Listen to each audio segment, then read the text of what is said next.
Good morning. My name is Pumla Williams, and we're just about to provide South Africans with an update of the cabinet that was held yesterday. And the minister will be reading out the statement, and it's over to you, Minister.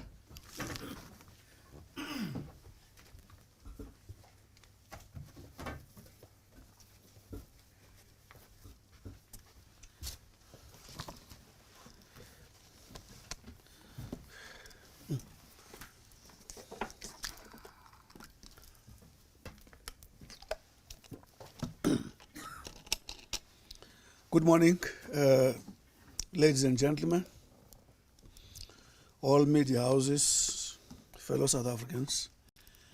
Thank you for this opportunity to take you through on what the cabinet would have decided going forward.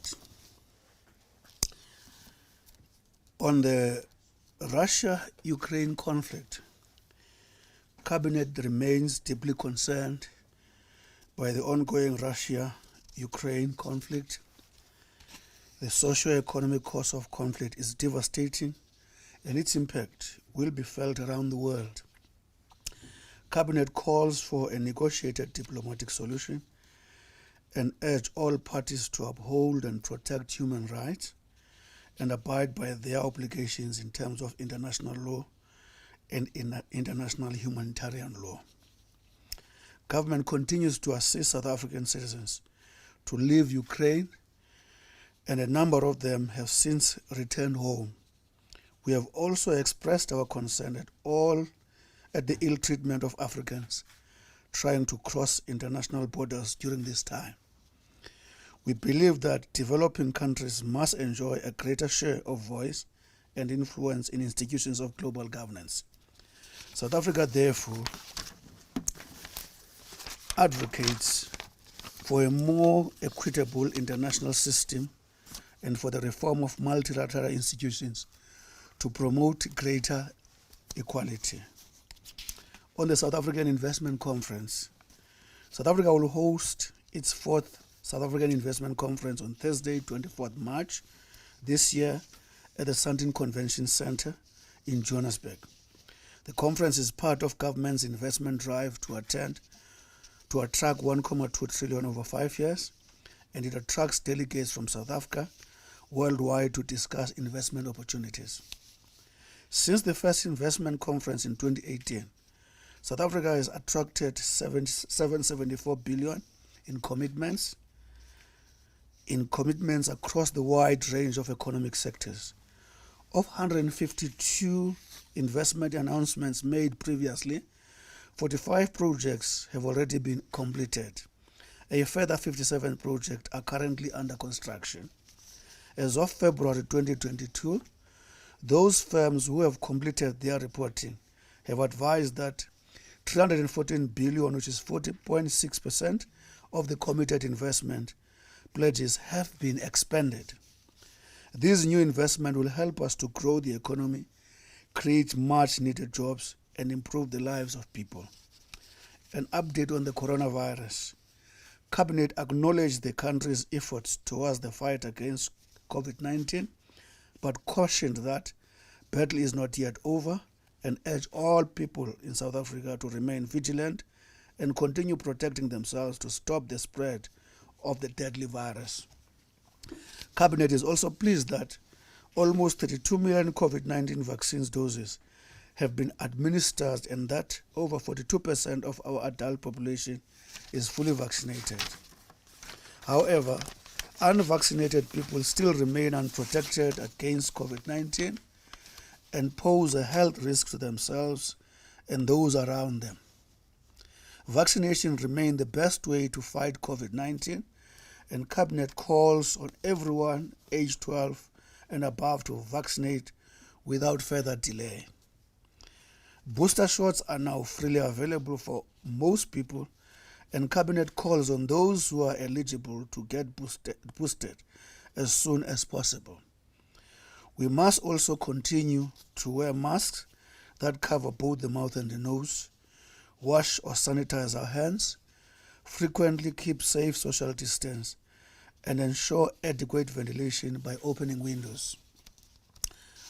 On the Africa Energy Indaba, Cabinet welcomed the successful conclusion of the hybrid Africa Energy Indaba held in Cape Town from the 1st to the 3rd of March, and under the theme, open quote, the business meeting of choice for Africa energy sector, close quote. The gathering brought together influential global and local players from the energy sector to deliberate on how the African continent can use energy as a catalyst to grow the economy and improve the lives of people. South Africa remains committed to achieving an energy mix that is consistent with its development goals and its climate change goals, whilst ensuring security of supply. Security cluster appointments. Cabinet welcomed the recent high-level appointment in the National Prosecution Authority and the State Security. President Ramaphosa appointed Advocate Andrea Johnson to head the NPA's investigation directorate and Ambassador Thembisile Majola as the new Director General of SSA. The President also appointed Advocate Navila Sumaru as Director of Public Prosecution in the Free State, Advocate Matodzi Rachel Makari Sakalelo as DPP in Northwest, and Advocate Nicolette Bell as DPP in the Western Cape. These appointments will strengthen our capacity to investigate and prosecute all acts of crime and corruption. Service Delivery Oversight Visit. Cabinet welcomed the successful oversight visit by the Minister of Public Works and Infrastructure, Ms. Patricia Tilil, and Minister in the Presidency, Minister Mondli Gungubele, to the N2 nodal project in the Nelson Mandela Bay Municipality in the Eastern Cape on Tuesday, 8 March 2022. The visit forms part of government's initiative towards a more regular direct assessment of progress made on the implementation of infrastructure investment plan to reignite the economy and create jobs. This specific project comprises 12,100 new housing opportunities with over 500,000 meter square retail, commercial, office, and industrial facilities, as well as the full spectrum of community and social facilities. On the International Women's Day, South Africa joined the international community in commemorating International Women's Day on Tuesday, 8 March. This day is an opportunity to reflect on how far we have come in advancing gender equality and what needs to be done to become a more gender equal nation. Cabinet is impressed by the many successes worth celebrating since the dawn of democracy. South Africa has made progress in promoting equality for women in areas like government, civil society, the administration of justice, sport and culture. However, Cabinet reiterates that more still needs to be done to ensure full and equal participation of women in South Africa. Cabinet also welcomed the appointment of South Africa to the chairpersonship of the 66th session of the United Nations Commission on the Status of Women, to be held from Monday 14th March to Friday 25th March. On the state security, Cabinet noted the United States Treasury arrest of individuals allegedly involved in money laundering. We continue to work with our international partners to stem the flow of illicit funds. Our security forces remain on high alert and are in constant liaison with foreign intelligence services, both within South Africa and abroad. Their work includes information exchange on threats presented by violent extremism and terrorism. On the public violence, Cabinet condemned the recent incidents of violence and public clashes in Alexander near Sandton. No amount of discontent can justify the violation of people's rights in this country.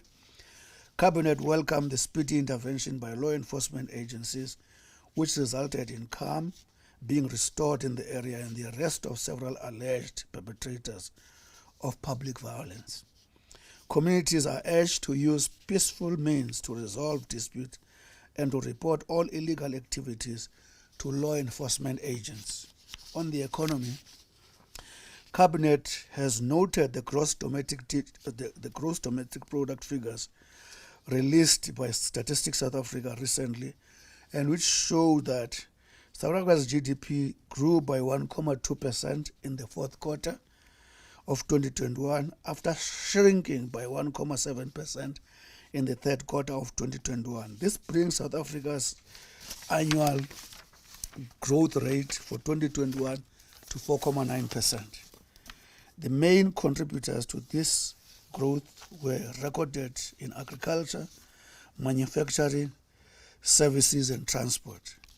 Cabinet remains resolute to continue working with its social partners towards our inclusive economic growth and create an environment where we will be able to address the challenges of unemployment, poverty and inequalities. Auction of the high demand radio frequency spectrum. Cabinet congratulated the Independent Communications Authority of South Africa for the commencement of the auction of the high demand radio frequency spectrum despite the ongoing litigations. It also congratulated the bidders who participated in the auction on Tuesday 8 and Thursday 10 March 22, which shows the intent by the telecommunication industry to continue investing in the digital infrastructure in South Africa. Government remains committed to creating an enabling environment for radio spectrum to be used optimally, not only by the telecommunication industries, but also to benefit the economy and society. The licensing of high-demand radio spectrum will improve the ability of mobile telecommunication operators to build robust telecommunications with greater penetration and reach. Great benefits of this long-awaited process include the reduction of the cost of data and voice communication.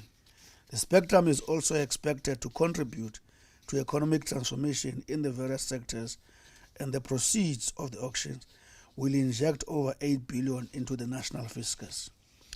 On the national lotteries, Cabinet noted the remarkable progress achieved by the Special Investigation Unit investigating in their intensive investigation of maladministration and corruption within the NLC, and urged the law enforcement agents dealing with this matter to complete their work as soon as possible. This will ensure that the necessary steps can be taken to hold accountable persons or organizations implicated in the unlawful misappropriation of funds earmarked to benefit the poor. On the Cabinet decisions, with regard to the National Infrastructure Plan, Cabinet approved the National Infrastructure Plan 2050 for implementation.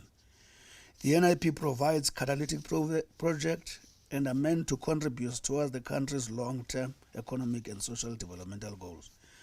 The plan received a number of written comments after it was published for public comments in 2021. Inputs were also received from the public consultation with various stakeholders in the infrastructure sector. The consultation also included regional and continental bodies such as Southern Development Community and African Union Commission for Infrastructure. The NIP provides for the development of the country's infrastructure networks that are aligned to National Spatial Development Framework and the District Development Model.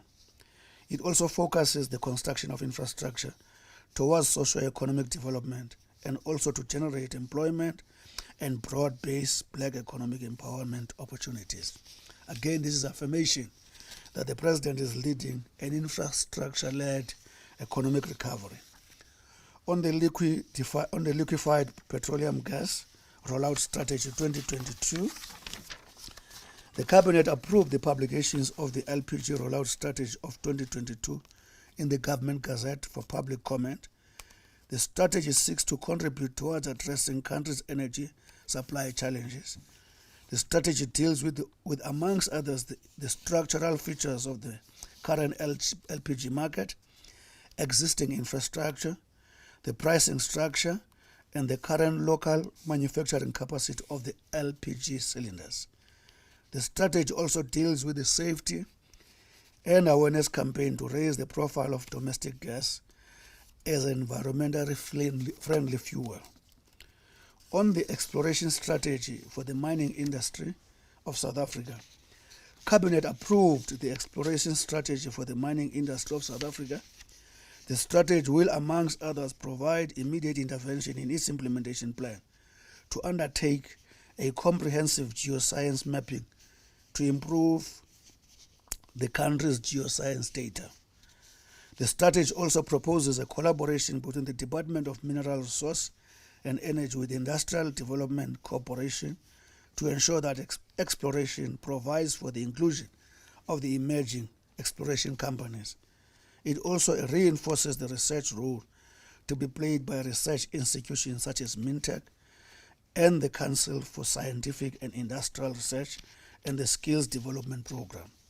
The strategy is the product of a broader consultation between government, industry, and other social partners. The mining industry remains the vital livelihood of the economic ecosystem. In operationalizing of the Batupili revitalization strategy, Cabinet approved the operationalization, Cabinet approved the operationalization of the Batupili revitalization strategy. The strategy is an outcome of a number of researches conducted by both government and non-governmental institutions on the effectiveness of 1997 Batupili policy. The strategy provides the 5 pillars which will guide the minimum standards to be adhered to by all departments. The proposed intervention will give effect to the citizen-centered public service delivery program. This strategy will give effect to the strengthening of the capable, ethical, and developmental state, which remain a critical intervention in serving citizens of the country. It will also strengthen the implementation of 8 principles of Batupili. Ultimately, it seeks to provide behavioral change within the public service. On amending the policy on high demand spectrum and the policy direction on the licensing of wireless open access network, Cabinet approved the amendment of the policy on high demand spectrum and policy direction on the licensing of WUAN to be published for public comment. The proposed amendments remove the requirements to license the wireless open access network. Cabinet in 2019 approved this policy on high demand spectrum and the policy directions on the licensing of the wireless open access network to give effect to the Electronic Communications Act of 2005. The licensing of high demand spectrum remains critical to the country's economic recovery drive. On the tax relief fund, Cabinet approved the extension of the cut-off date for the application for the COVID-19 TRF from 31st March to 31st March 2023. The tariff, with a budget amount of 1.135 billion, was allocated as once-off payment to mitigate the negative financial impact of COVID-19 on the taxi industry. The National Empowerment Fund is responsible for the disbursement of the compensation to all legal taxi operators with valid operating license, including minibus taxis, metered taxis, and e-hailing partners. On the bills, South African Post Office Amendment Bill of 2021, Cabinet approved the publications of the SAPO Amendment Bill for public comment. The bill seeks to amend the SAPO Act 2011, Act 22 of 2011. The proposed amendments seek to enable SAPO to take advantage of the technological developments in its environment. It will be able to revise its duties and expand its mandate. It will be a service provider of universal postal and courier and integrated logistic e-commerce, and will be a digital hub for business and communities. The proposed amendments, which are aligned to the National Integrated ICT Policy White Paper of 2016, also make improvements to governance provisions of SAPO. On the South African Post Bank Amendment Bill of 2021, Cabinet approved the submission of the South African Post Bank Amendment Bill of 2021 to Parliament. The bill amends the Post Bank Act 2010 to align it with Banks Act 1990. It provides for the establishment of South African Post Bank holding company in terms of the Bank Act of 1990. The bill has gone through public consultation to strengthen it. Once adopted in law, the Post Bank will be able to operate as a separate entity with its regulatory framework outside SAPO. On the Radioactive Waste Management Fund Bill, Cabinet approved the publication of the Radioactive Waste Management Fund Bill for public comment. The bill provides for the creation of the fund as directed by the Radioactive Waste Management Policy. The funds will be collected to be used towards the management of radioactive waste. It will enable the setting up of the infrastructure to handle, provide storage, and oversee the permanent disposal of the radioactive waste. The fund will be managed through the National Radioactive Disposal Institute. South Africa benefits on clean energy generated through the Koeberg nuclear power station. Also, South Africa remains one of the biggest producers of the radiopharmaceutical products that diagnose and treat cancer in the world. On the upcoming events, official visit by the President of Mozambique. President Cyril Ramaphosa will be hosting his Mozambican counterpart, His Excellency President Philip Nyusi, on Friday, 11 March 2022. The visit will further strengthen mutual regional and continental cooperation between the two nations. It also reinforces bilateral relations and cooperation between South Africa and Mozambique, both politically and economically. The presidential mbizo in the Northwest. On Saturday, 12 March, President Ramaphosa will lead a delegation to Northwest to conduct a presidential mbizo. During this event, the President and leaders from all three spheres of government will interact with communities in the Northwest. The inaugural presidential mbizo of 2022 provides a platform for the President to engage with communities on their experience of daily life and service delivery by government. Citizens will also engage directly on their proposal on how we can grow South Africa together without leaving anyone behind, as it was stated in the President's SONA address. Building on the DDM, which calls for greater cooperation between citizens and public representatives, Cabinet urges community in the Northwest to use this opportunity to engage directly with the President and to make their concerns or proposal heard. On the Human Rights Day, Cabinet welcomed the series of dialogue and events under the theme Open Code, the Year of Unity and Renewal, Protecting and Preserving Our Human Rights Gains, Close Code, being conducted as part of commemorating this year's human rights on Monday, 21st March 2022. This also contributes to assessing the progress of the nation's constitutional democratic project. Cabinet calls on all South Africans to use Human Rights Month to foster greater social cohesion, nation building, and a shared national identity. It is our duty as a nation to strive for inclusive socio-economic development while ensuring that we combat racism, racial discrimination, and all related intolerances. On the National Water Week, the National Water Week campaign takes place from Sunday 20 to Saturday 26 March 2022. It focuses on the need to protect and conserve our water resources. Despite much heavier than normal rainfall in many parts of the country over the past few months, South Africa remains a water-scarce country. It is one of the 30 driest countries in the world, and most of its water comes from rainfall. Cabinet reassures citizens that our tap water is safe for human consumption, as confirmed by the National Institute for Communicable Disease, and reports about unsafe drinking water linked to typhoid fever are also false. Government is prioritizing water reticulation in communities. On special messages, we express congratulations On the cabinet extended its congratulations and well wishes to the following: South African women's cricket team, who are flying the national flag high at the ICC Women's Cricket World Cup in New Zealand. Athlete Stevens Mukoka, who has broken the men's 50-kilometer world record in a time of 2 hours, 40 minutes and 13 seconds in the Nedbank Reunified Breaking Barriers race in Gqeberha, Eastern Cape on Sunday, 6 March 2022.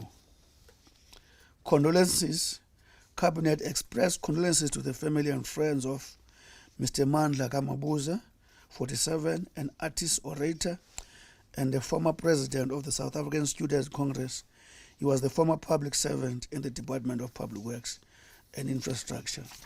On appointments, all appointments are subject to the verification of qualifications and relevant clearance. Mr. Zain Udin Dango as DG at the Department of International Relations and Cooperation. Ms. Pindile Patronella Mkwanazi as Deputy DG, Learning and Professional Development at National School of Government. Mr. David Mapita as Chief Executive Officer of Mine, Health and Safety Council. Persons to serve in the International Air Service Council: Ms. Nomveli Sontanjana, Chairperson; Ms. Nare Tupana, Vice Chair; Ms. Grant Riogon, Son; Mr. Tumelo Shifupa, and Ms. Fumelani Dokas Mbulaeni. Persons to serve in the Air Service Licensing Council: Mr. Leroy Musa Nsibande, Chairperson; Ms. Riasibe Sharon Kekana, Vice Chair; Mr. Ricky Roger Reni, Mr. Zonika Lianda Mchali, and Mr. Ramova Emmanuel Mbue. Thank you very much. Thanks for your listening. Thank you very much, DG.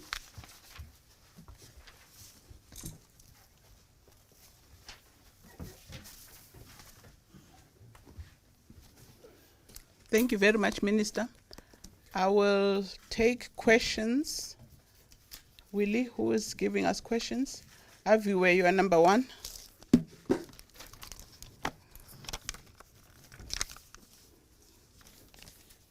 you. Can you wait a bit for a second? Okay.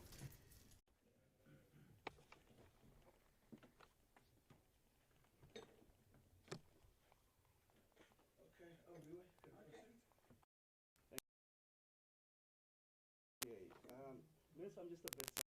You read out your statement for over 30 minutes, and not once did you mention our blackouts. Did Cabinet not discuss anything with the crisis that we are facing? I expect that there'd be more frank discussions from our leaders in terms of how to get us out of this mess. We're talking about stage 6 load shedding. Really, we'd expect the president even to take a firmer responsibility on how to steer this ship. Are there any discussions of the sort in Cabinet on how to get us out of this mess, or is it an admission that government has failed when it comes to these rolling blackouts? And then can we also touch maybe on the state capture report? Was it discussed at all at Cabinet, the implication of the Energy Minister Kwetemantashe on what needs to be done?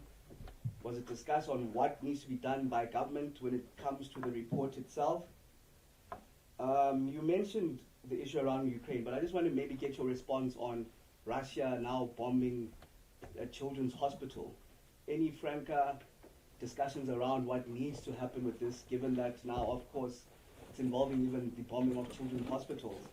And on the public violence, while you might have condemned it, you're not really giving us direction on what needs to happen, because there are, of course, underlying issues, whether they be xenophobic or whether they be genuine when it comes to issues of unemployment and South Africans being overlooked.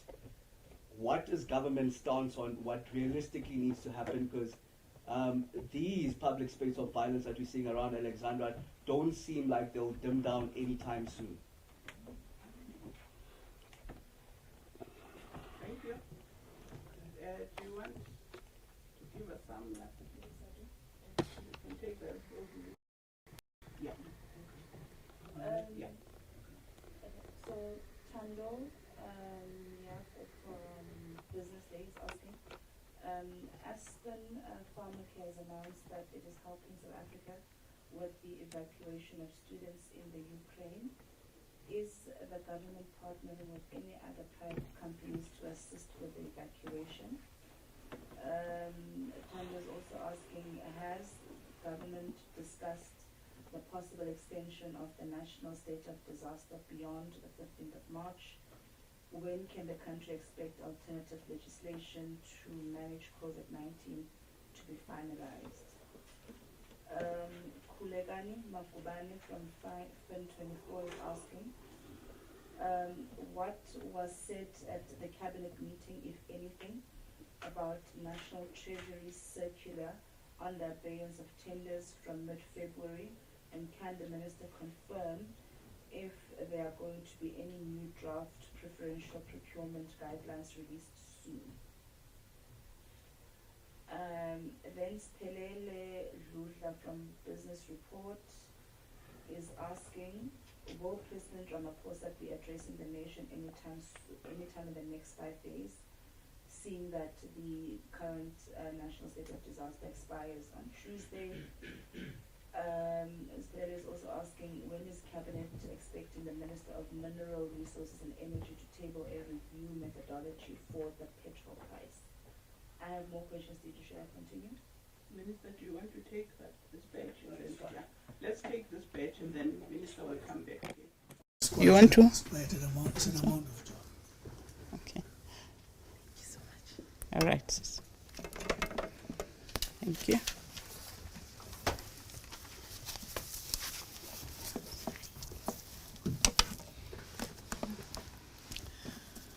Thank you very much. To our viewer on the blackout, nothing mentioned. I think on an ongoing basis, this is the matter that we're seized with. Sometimes it will find a way in our statement, not because it's not being dealt with on an ongoing basis, not because the relevant departments are not doing something about it. I think to show the seriousness of government, you read the statement of the President in the SONA on the series of interventions and the response by the Minister of Energy saying that by the end of this coming financial year, about 7,000 megawatts would have been put in the system. The point I want to make, Aviwa, is that the fact that the infrastructure now is in trouble and that always have symptoms, it's not going to change until all these interventions serve the purpose for which they are being brought in. In other words, the patient is sick. Sometimes the patient walks fully. Sometimes there's difficulty in breathing. Until there's a cure, those hiccups are going to take place.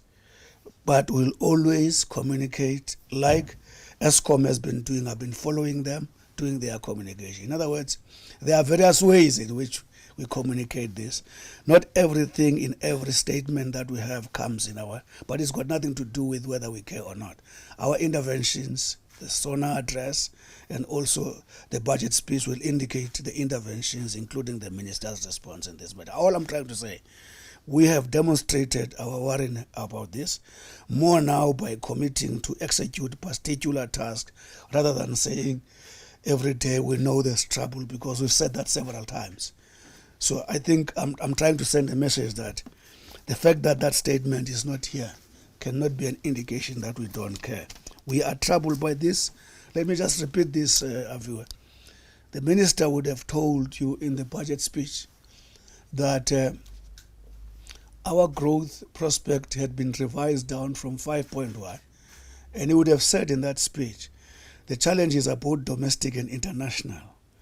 And internationally, he explains, but internally, the riots and other things, he included energy there as one of the reasons.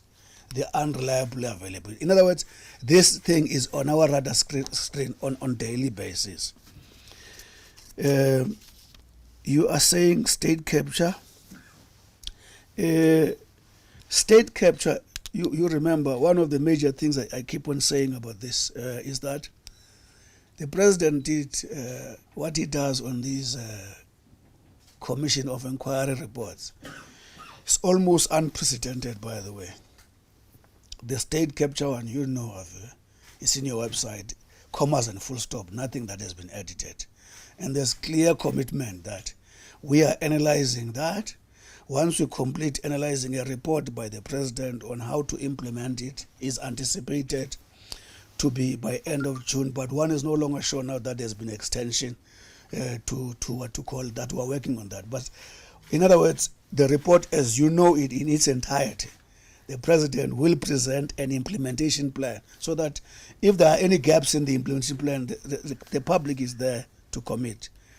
When it comes, I always said, when it comes to my colleagues, I always leave that in the office of the president. But having said that, I'm sure you will remember that the minister did say he would actually take this matter on review, but the final say on that is actually, I always prefer to leave that with the president, because I cannot claim to know what the president is thinking about it, but all I know, the president and this government is committed to implement the recommendations of the state capture with leaving no stone unturned. I once said in one of the interviews, probably even the stone in your sitting room. Now, on the Ukraine, I think you must have read that from the president's desk on Monday on this matter, and the consistent stance of South Africa that we always are against conflicts that lead to loss of life. Even more disturbing when it costs the life of children. But the question that must always be, the question that is always asked, what do we do? This government, led by this president, whenever you enter a conflict of this complexity, you always have to ask a question, how will our participation in South Africa improve the situation? Because here is a very complex, it's a conflict underlined by complex factors. Russia would have had their reasons, West, they have their views, but at the end of the day, it actually results in people fighting and people dying.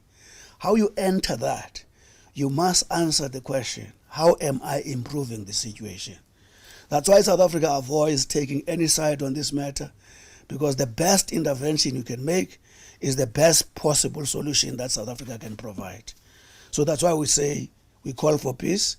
We are against the killing of people for whatever reasons. We always believe in negotiated, peaceful resolutions. So we cannot be comfortable about the bombing of children, having said that. On the Alex violence, underlying factors, I'm sure, Aviwe, you must have followed the Minister of Labour tabling a policy to deal with this matter. We know the underlying, some of the underlying factors. So, can I get water? Some of the underlying factors in this matter is economic insecurity by South Africans, and the failure of South African business to actually abide with the established what we call targets. Because all over Africa now, I'm sure you must have heard a lot of pronouncements how various countries are trying to protect jobs for their citizens. But South Africa's approach is of such a nature that we acknowledge that you can't cut South Africa out of the continent, but there are certain set of jobs which we think should be protected for South Africans. But at the end of the day, the basic issue here is to make sure that as we move even to that Africa which is seamless, one, we walk that path with legality, because we usually argue sometimes that If you allow illegality because you want to resolve our problem, the outcomes of that can actually be dire. You cannot say because you've got a noble intention, therefore you must be illegal in pursuit of that, because the worst can come out of that. Therefore, that's why you were saying no form of disorder, of smashing infrastructure, of beating people who happen not to belong to your country will resolve this matter. It can only be resolved within the laws of the country. So we know the underlying issues. We might not have shouted them enough, but we've said them a number of times to prove that we are intervening in terms of policy, and that policy is being consulted. On the Aspen, committing to evacuate, we are working with all those who are intervening. We are working with all those who are intervening in assisting us to evacuate South Africans, even other Africans in that matter who happen to find themselves in this conflict. And then a possible extension of, on the COVID-19, we have said that we have made our clear intentions to do away with the Disaster Act. But we have said that we don't want to leave a vacuum, because the biggest challenge here, this thing is so unpredictable. You must have means in case it comes at an unexpected time. You must have means to be able to take care of that situation. So you need to leave measures in as far as that is concerned. I have no doubt very soon there will be other announcements in as far as that is concerned. On the National Treasury, I hope they are speaking about the court order. Our understanding is that that matter is being discussed to make sure that the work of government is protected, because if not properly handled, it can have a huge impact with regard to the delivery program of the country, be it transformative, be it turning the economy around. A lot of work is being done about that. One of the things that are being contemplated, if I remember very well, is that the court suspended the invalidity of what it said is wrong until certain regulations are put in place. And then there's an attempt to seek clarity around that. So where we are, there's work that is being done with regard to that. And I remember even the Treasury issued some orders on how departments must conduct themselves in the interim. What was the other question? Petrol. I'm not sure if I heard the question. Can it be repeated? Yes. So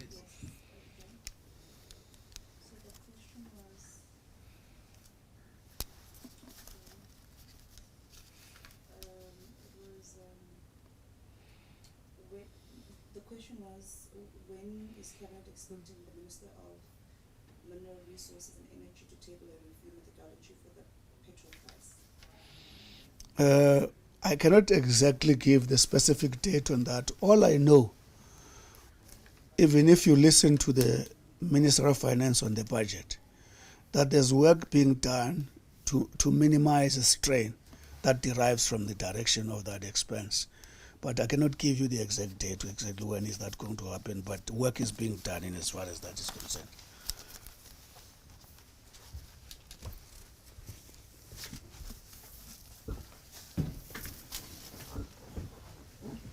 I think we'll take the last round.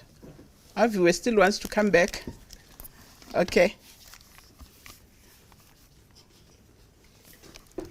Proceed. Minister, you mentioned that Cabinet is troubled by the continued blackouts. Millions of South Africans are also troubled by those very blackouts, hence I need to come back to that question. You did not give direction, Minister, as to what Cabinet says needs to be done to get us out of this mess. You mentioned a patient that limps sometimes and sometimes is able to walk.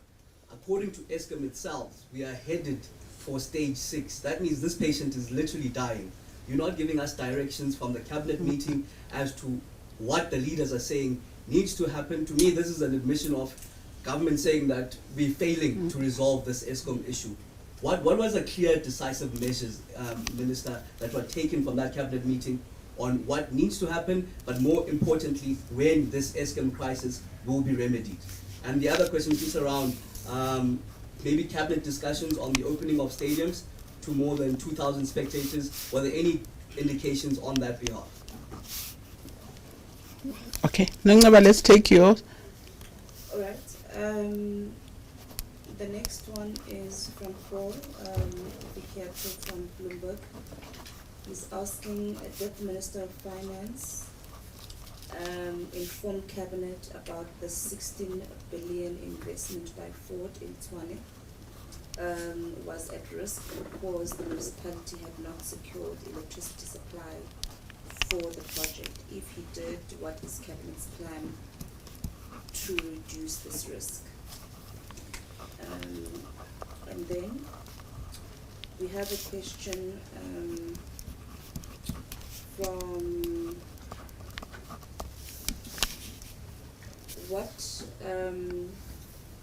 is Cabinet's view on the announcement by the Western Cape Premier, Ellen Wendy, that the provincial government of the Western Cape will not attend any events or meetings organized by the Russian Federation or any of its consulates, and Russian Federation's embassy and consulates officials are no longer welcome at the events of the province of the Western Cape? And then my last question is, what the person doesn't state where they are from, but the question is, I would like to know when the President of the Republic of South Africa is going to appoint the Chief Justice of South Africa.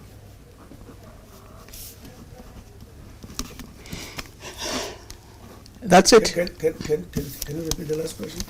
When the President will appoint the Chief Justice. Chief Justice. I think it's usually the last round, but we'll see whether there's somebody pending.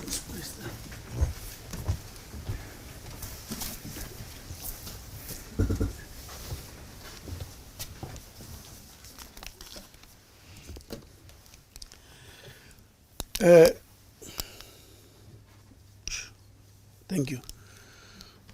I don't know what to say, Aviwa, to you on this. All I'm saying is that the government insists in dealing with Eskom challenge. On an ongoing basis, communication is going to come out. I'm very careful now to give you the details of exactly what is happening in that institution. I would prefer to actually visit that once I speak with the minister concerned. But I've no doubt work is being done. I think we must accept that Eskom has gone. There are moments where Eskom would have gone in the worst situation, but we've been able to rise as we are trying to actually ensure that there's energy availability.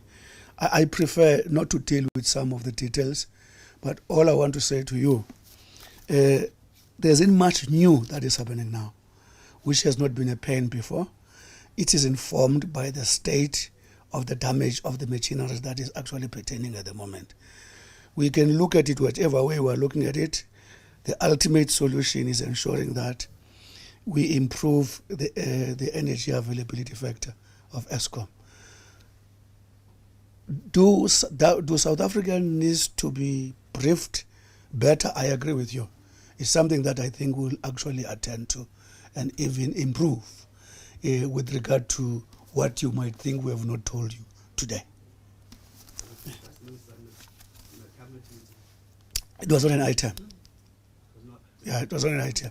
It had nothing to do with its unimportance, because as a minister who deals with it on a daily basis, you only discuss these matters if there's something new that needs a cabinet's response.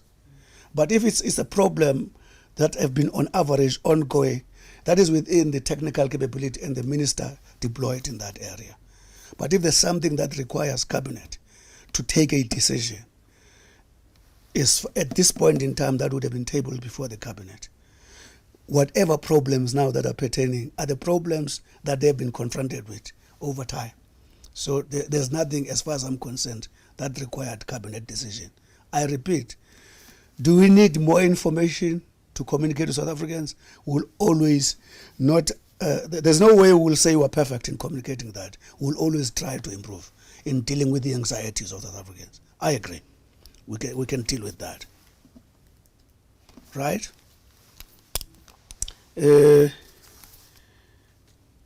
What is the other issue? Again, the issue of stadium. We are awaiting remember the first figure that was proposed, the sporting community felt it was not cost effective. So we're looking towards a situation where when the state of disaster goes off, bigger numbers which will be cost effective. For at this point in time, I don't think it is wise to comment on the numbers of what we call of sport. What else did come out? 16 billion. Okay. No, we've got to follow that one up. It's not a matter that the 16 billion in Swane. Did they say it's lacking electricity? Yes. Yes, no, I think we've got to follow up at the risk of giving false information. Statement of Alan Winde. Okay. When we come to the Western Cape, we have expressed the state of the position of South Africa as far as Ukraine is concerned, that we are not intending to take sides in this. But I don't think we've got power to prevail over who DA wants to meet and who they don't want to meet. That is beyond our control. But as a country, we have articulated the position of the country and we're comfortable with that.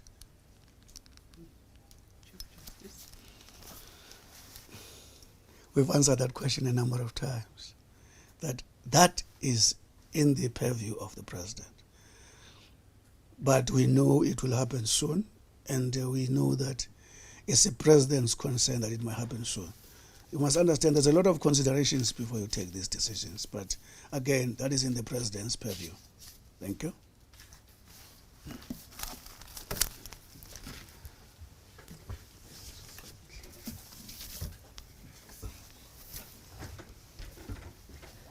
Thank you very much. I think we have come to the end of this post-cabinet briefing, and thank you very much, and thanks for coming.